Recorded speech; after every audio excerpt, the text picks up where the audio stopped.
I started my career as a very quiet teaching assistant, lacking self-confidence but with a burning desire to make a difference to children's learning. I began as a parent helper at my daughter's primary school in 2000. A term later I became employed as a full-time teaching assistant, and the following year I retook Maths GCSE, 25 years after failing at school. After passing with flying colours, I began to realise how rewarding learning can be, whatever a person's age, and I was inspired to further my qualifications. That same year I signed up to the foundation degree for teaching assistants at my local college, part of the first cohort of a newly written degree. I made some very close friends during my studies, all of us inspired TAs and aspiring teachers, believing that one day we would realise our dreams of gaining qualified teacher status. 3 years later I undertook the BA Honours course, choosing to focus particularly on pedagogy and the international dimension. During my studies, my role in school changed dramatically. With the support and encouragement of the head teacher, I offered to take on the role of Gifted and Talented Coordinator. That led to a Teachers International Professional Development visit to Hungary to study their Gifted and Talented programmes. That visit made me realise just how much we have to learn, professionally and personally, from one another through international collaboration. The visit to Hungary inspired me to take on the role of International Links Coordinator at the school, and I helped to organise pupil exchange visits to Ireland as part of our Harmony project, bringing together both Protestant and Catholic schools north and south of the Irish border. Furthermore, my new role inspired me to go on to achieve a first-class honours degree in education.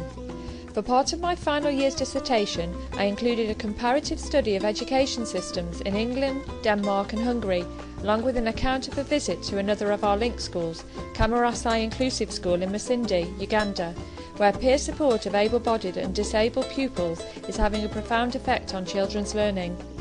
In addition, I was invited by the British Council as part of their Connecting Classrooms project to help develop collaborative links between my own school and a Sunni Muslim school on the Nile Delta an hour from Cairo in Egypt.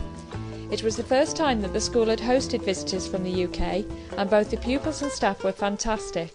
For me, standing at the front of 80 children and 10 staff, pretending to be Gulliver as part of their English literature studies, was amazing. I will never forget it.